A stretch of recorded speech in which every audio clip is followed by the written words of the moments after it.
That woman didn't think twice before helping her neighbor, an 11-year-old boy shot in the arm and bleeding. Tonight, there are many questions about why and how the child was shot and where the gun came from. It happened in Crown Heights, Brooklyn. That is where CBS 2's Jennifer Bisram is live with some of those answers, hopefully, here tonight. Jennifer. Hi, Maurice and Jessica. For starters, we've been in contact with that 11-year-old boy's mom all day today. She says that she has been by her son's bedside. He is doing better. He is recovering. In the meantime, as for this investigation, officials tell CBS 2 that boy was with a group of friends and his sister when he got struck by that bullet.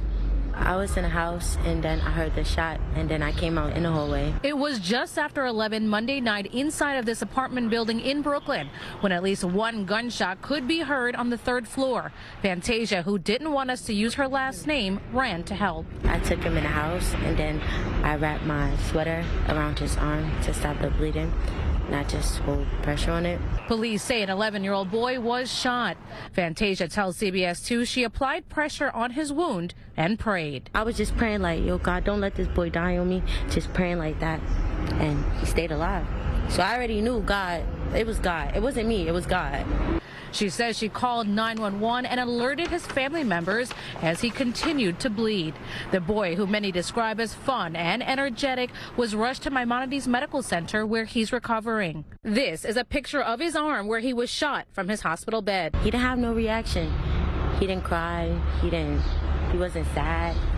It's just like he was scared, but not for himself, like for somebody else. Detectives say it happened in a NYCHA complex on Howard Avenue in Crown Heights. We're told the boy was hanging out with a group of friends and his sister when all of a sudden a gun went off.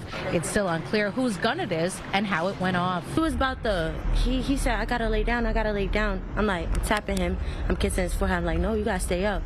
And then I was just hugging him. And then I just felt like an extra arm just covered. And it was just only me and him. In the meantime, Fantasia, who sprung into action, says she leaned on her faith and used the life-saving skills her mother taught her to help save the 11-year-old boy. I wasn't scared. It was just, I kept praying. Like, I don't know. I felt like he was protected. Like, God was with us. He wasn't going to die. What a brave Fantasia she is. Again, she says she got all those lessons from her mother. As for that 11-year-old boy, he is thankfully expected to survive. Right now, he is listed in stable condition. As for this investigation, police say they did find the gun behind the building. Now they will run the ballistics to see who exactly it belongs to. They also tell us that that boy was among a lot of minors and friends and teens at that time, and they're talking to all of them to try to get the story straight. They're asking if you have any information whatsoever that could help their case to call Crime Stoppers. We're live in Crown Heights. Jennifer Bisram, CBS 2 News. Okay, Jen, thank you.